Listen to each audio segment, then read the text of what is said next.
J'ai reçu de M. Christian Jacob et des membres du groupe de l'Union pour un mouvement populaire une motion de renvoi en commission, déposée en application de l'article 91, alinéa 6 du règlement. La parole est à Mme Véronique Louwagie.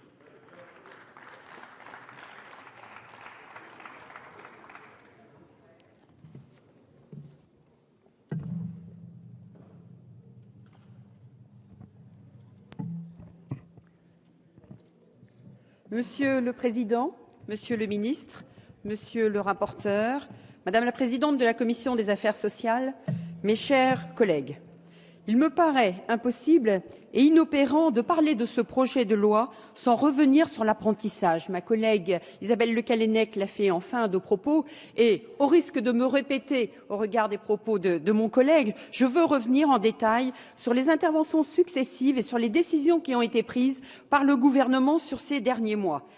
Vous avez parlé, monsieur le rapporteur, au niveau de ce projet de loi, d'une ligne directrice. Madame la présidente de la Commission des affaires sociales, vous avez parlé de fil conducteur. Je vais essayer de vous démontrer qu'au regard des décisions qui ont été prises sur l'apprentissage, il n'y a finalement pas de fil conducteur ni de ligne directrice au regard de votre projet de loi. L'apprentissage mériterait un sursaut national. Il ne s'agit ni d'une invective ni d'un slogan, mais d'une réalité.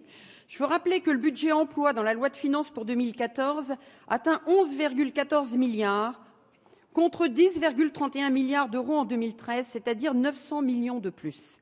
Le budget continue à augmenter à hauteur de 7%, alors que la loi de programmation prévoyait une baisse des crédits à 9,6 milliards d'euros. Si le gouvernement espère encore et toujours inverser la courbe du chômage, et nous le voudrions également, il ne semble pas miser sur une amélioration structurelle de la conjoncture et augmente les crédits des dispositifs d'indemnisation, que ce soit la hausse de la dotation du Fonds de solidarité et consolidation de ses ressources, que ce soit au titre du renforcement des effectifs Pôle emploi ou également l'augmentation des crédits de l'activité partielle et du contrat de sécurisation professionnelle ciblé sur les licenciés économiques. Le gouvernement concentre son effort sur les emplois aidés à hauteur de 3,6 milliards d'euros. Les contrats de génération bénéficient d'une enveloppe de 410 millions d'euros. Les emplois aidés classiques bénéficient d'un maintien à un niveau élevé à 380 000 contrats. Quant aux emplois d'avenir, c'est un budget de 1,3 milliard qui a été inscrit pour obtenir l'objectif de 150 000 jeunes à fin 2014. Apparemment, Monsieur le Ministre, vous semblez vous émouvoir, et c'est un euphémisme, du fait que les contrats de génération stagnent, alors qu'il s'agissait d'une mesure phare du programme présidentiel. Alors que la signature de 75 000 contrats était escomptée pour fin mars, à la mi-janvier, c'est 20 000 contrats uniquement qui sont signés. Pour autant, l'article 10 du présent projet de loi tend à assouplir les conditions d'âge du contrat de génération dans le cadre spécifique de la transmission d'entreprise. Un chef d'entreprise d'au moins 57 ans bénéficierait du dispositif en embauchant un jeune âgé de moins de 30 ans au lieu de moins de 26 ans actuellement. Il convient toutefois de regretter que le gouvernement envoie des mauvais signaux dans plusieurs directions. Chacun se souvient des initiatives concernant les maisons de l'emploi lors de l'examen budgétaire à l'automne dernier, et ma collègue Isabelle Le Callennec l'a rappelé, elle a rappelé ici tous les atouts des maisons de l'emploi et toutes leurs actions sur nos territoires. Si la seconde partie de la loi de finances prévoit la suppression des indemnités compensatrices forfaitaires, la première partie a déjà prévu la réduction du dispositif du crédit d'impôt apprentissage. Bref, c'est à une double peine que l'apprentissage va devoir faire face dorénavant avec la réduction du crédit d'impôt apprentissage et la suppression de l'indemnité compensatrice forfaitaire. La réduction du crédit d'impôt apprentissage, je veux y revenir. Aujourd'hui, c'est 1 600 € attribués par an et par apprenti à une entreprise. C'est un soutien important à l'apprentissage, c'est une incitation forte pour les entreprises au bénéfice des apprentis. Un amendement gouvernemental a modifié ce dispositif en réservant dorénavant le crédit d'impôt apprentissage aux seules entreprises qui embauchent des apprentis préparant un diplôme d'un niveau inférieur ou égal à Bac+2, CAP, BEP, IUT. En outre, le crédit est dorénavant limité à la première année de préparation du diplôme. C'est dire que les entreprises qui embauchent des jeunes en qualité d'apprentis à un niveau supérieur à Bac+2 ne bénéficieront plus de crédit d'impôt et que celles qui embauchent des apprentis à un niveau ne dépassant pas bac+2 se voient supprimer leur crédit d'impôt au-delà de la première année. À cette réduction du crédit d'impôt apprentissage, il y a la suppression de l'indemnité compensatrice forfaitaire. C'est un tour de passe-passe finalement habile et subtil, et par ce tour de passe-passe, les ICF ont été supprimés et remplacés par une aide ciblée sur les TPE, aide d'au moins 1 000 € par année de formation, chaque région pouvant éventuellement attribuer un montant supérieur. Les contrats signés avant le 31 décembre 2013 continueront de bénéficier d'une aide équivalente à l'ICF pour la première année de formation. En revanche, pour la deuxième et la troisième année de formation, les TPE continueront à bénéficier d'une aide de 1 000 €, tandis que les autres verront l'aide baisser à 500 €, puis à 200 €. Vous annoncez un objectif de 500 000 apprentis d'ici 2007, et dans le même temps, vous avez une action contraire puisque vous avez divisé le soutien de l'État par 3. Il faut ajouter un flou total sur cette action sur l'apprentissage qui finalement se trouve disséminée entre 4 textes. Je citerai la suppression du DIMA, dispositif d'initiation aux métiers en alternance dans la loi Peillon, le désengagement de l'État dans la loi de finances, la réforme de la taxe d'apprentissage dans la loi de finances rectificative, aussitôt censurée par le Conseil constitutionnel, et maintenant la réforme de la collecte dans la loi que nous examinons aujourd'hui. Face à cette absence totale de cohérence, de lisibilité et d'efficacité, le couperet des entreprises est tombé, et mon collègue Philippe Vigier rappelait les chiffres. C'est une baisse aujourd'hui de 18 % des entrées en apprentissage pour la première moitié de l'année 2013 par rapport à 2012, une baisse de 18 %.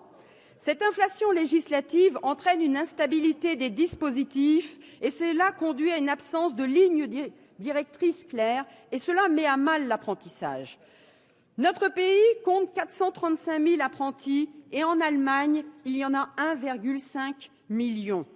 Mais outre-Rhin, l'âge minimal d'entrée en apprentissage est à 13 ans, alors que votre gouvernement l'a porté à 16 ans, faisant fi d'ailleurs des protestations de certaines personnes de vos rangs, notamment de Ségolène Royal, qui avait parlé d'une disposition contraire au bon sens, je cite, et d'une idéologie dépassée. Je sais, Monsieur le ministre, que vous ne serez pas insensible aux propos d'une ancienne candidate à l'élection présidentielle que vous souteniez à l'époque, me semble-t-il.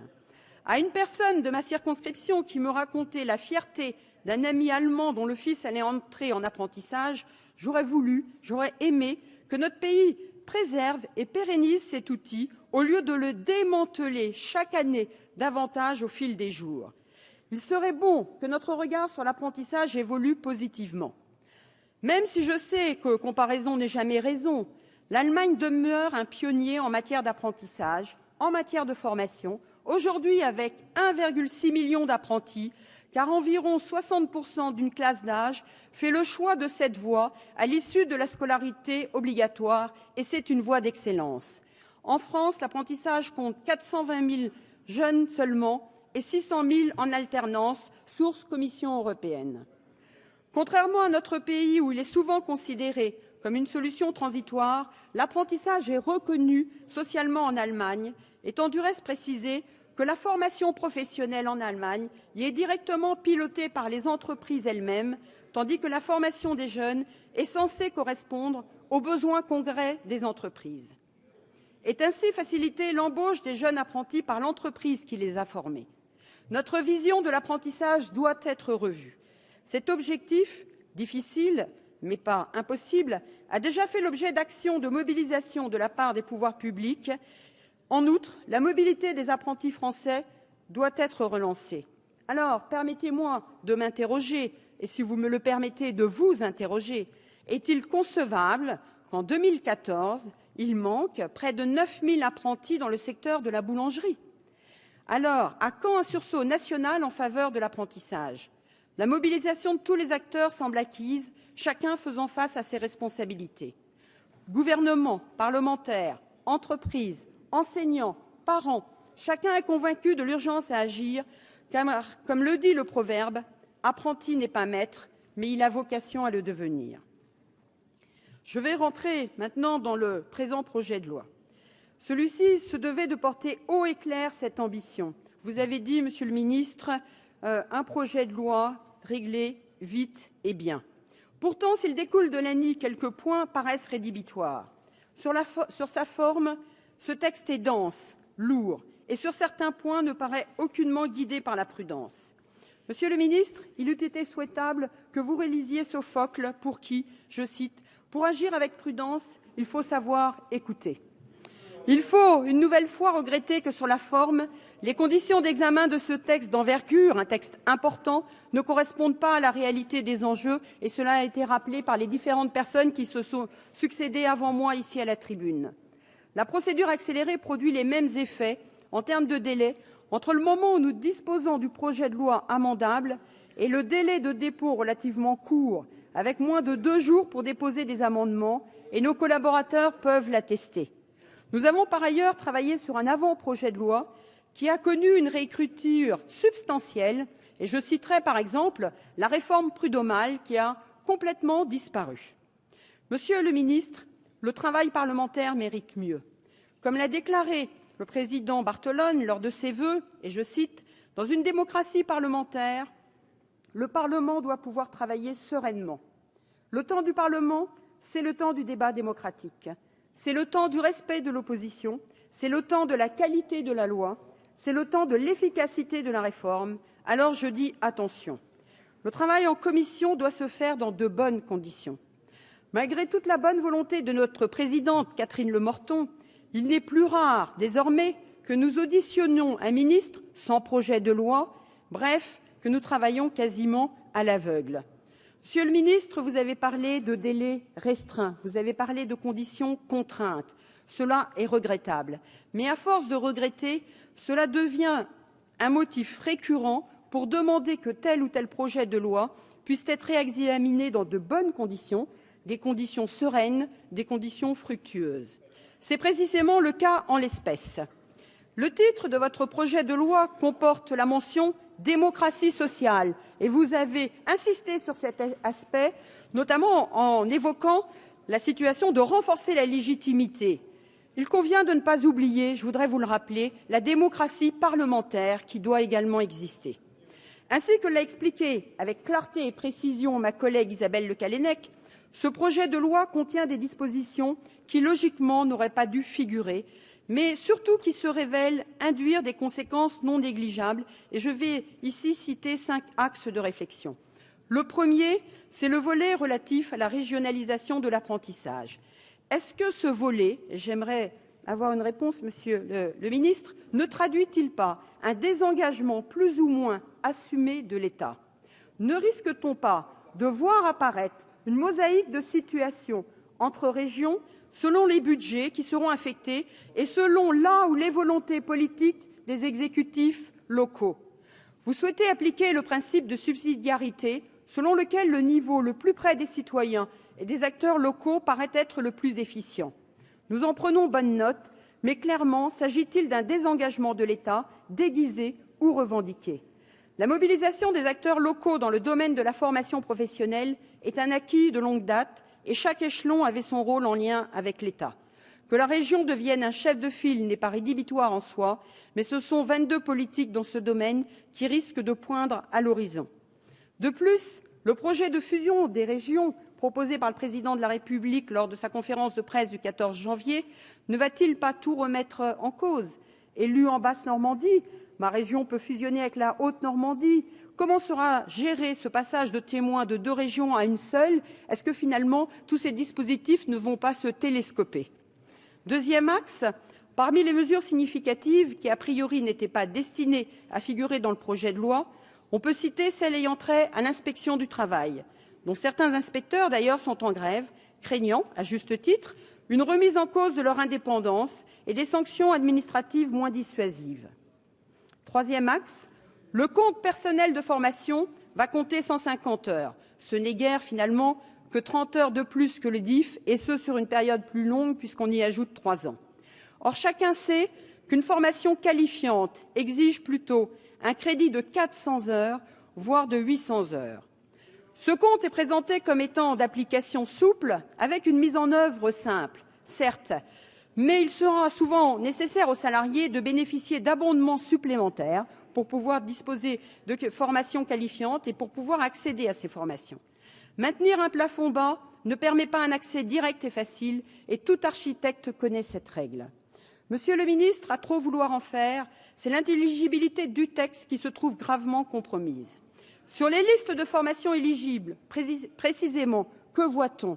Leur multiplicité n'est aucunement un gage de simplification, et pourtant nous parlons de choc de simplification. Ça n'est aucunement un gage de simplification pour le salarié, car on y ajoute des couches au millefeuille de la formation, avec le risque que le dispositif ne devienne indigeste pour ses bénéficiaires, et notamment les plus fragiles qu'il nous faut protéger, les plus fragiles qui connaissent déjà un véritable parcours du combattant. Le quatrième axe, votre projet de loi innove en faisant en sorte que les OPCA deviennent à la fois collecteurs et prestataires de services et que le compte personnel de formation soit désormais géré à l'extérieur de l'entreprise. Cinquième axe, concernant la contribution unique, la taxe unique s'élève toujours à 0,55% pour les TPE et est réduite à 1% pour les autres, sachant que celles qui le souhaitent pourront réduire cette contribution à 0,8% si elles consacrent les 0,2% restants à la gestion et l'abondement du CPF de leurs salariés. Certaines organisations de syndicats et d'employeurs non signataires de l'ANI posent une question à laquelle personne ne répond. La mutualisation interentreprises au titre du plan de formation va-t-elle continuer à fonctionner? Je crois que c'est une question importante. En commission, notre rapporteur a reconnu qu'il s'agissait d'une vraie question et qu'il n'y avait pas la réponse. Monsieur le ministre, si votre réforme est aussi préparée que vous le dites, pouvez-vous nous donner l'assurance que les entreprises qui aujourd'hui dépassent leurs obligations légales en matière de financement vont continuer à le faire? Êtes-vous bien sûr que votre réforme ne va pas finalement déstabiliser les équilibres existants et qu'elle n'agira pas comme un repoussoir? Le 23 janvier dernier, la mission de simplification législative a auditionné les auteurs d'un ouvrage paru en 2008 sous le titre évocateur du Bullois. Un chapitre entier est consacré à la formation professionnelle de la page 129 à la page 166 sous le titre évocateur de « La formation professionnelle ou la caverne d'Ali Baba ». Les auteurs citent notamment, pages 133 et 134, le sénateur Jean-Claude Carle, auteur d'un rapport sur la formation professionnelle en 2007. La formation professionnelle a été créée en 1971 pour donner une nouvelle chance à ceux qui n'ont pas bénéficié d'une forte qualification. Les auteurs citent « Cette idée, simple et généreuse, a été peu à peu dévoyée par une multitude de contrats spécifiques et de dispositifs à l'emploi multipliés jusqu'à pléthore. Cet argument peut être actualisé. Finalement, est-ce que les dispositifs que vous nous proposez aujourd'hui vont se substituer à ceux existants ou est-ce que ces dispositifs vont s'ajouter ? Un rapport parlementaire de nos collègues Pierre Morange et Jeanine Dubié, présenté le 23 janvier dernier devant le comité d'évaluation et de contrôle de notre Assemblée, est relatif à l'évaluation et l'adéquation entre l'offre et les besoins de formation professionnelle, a démontré que notre système de formation professionnelle était cloisonné et illisible, et le schéma publié dans la synthèse l'atteste. Un système de tuyauterie existe, ce qui n'est pas sans nous rappeler par ailleurs celui qui existe dans notre système de protection sociale, mais finalement, est-ce que votre projet de loi va apporter une modification à ce dispositif? Monsieur le ministre, comme nous tous, comme vous, nous attendons le pacte de responsabilité. Nous serons vigilants sur ce dispositif qui ne doit pas rester un beau slogan. Pourtant, c'est mal parti. On sait déjà que le pacte va intégrer le CICE et non s'y ajouter. Donc ce n'est pas de 30 milliards dont on parle, mais de 10 milliards.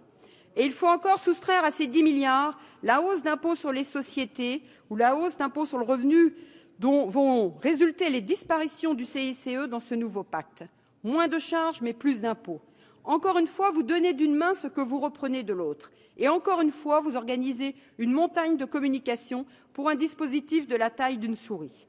Si le pacte de responsabilité n'a que peu d'effet sur l'emploi, alors votre responsabilité, déjà grande, deviendra immense.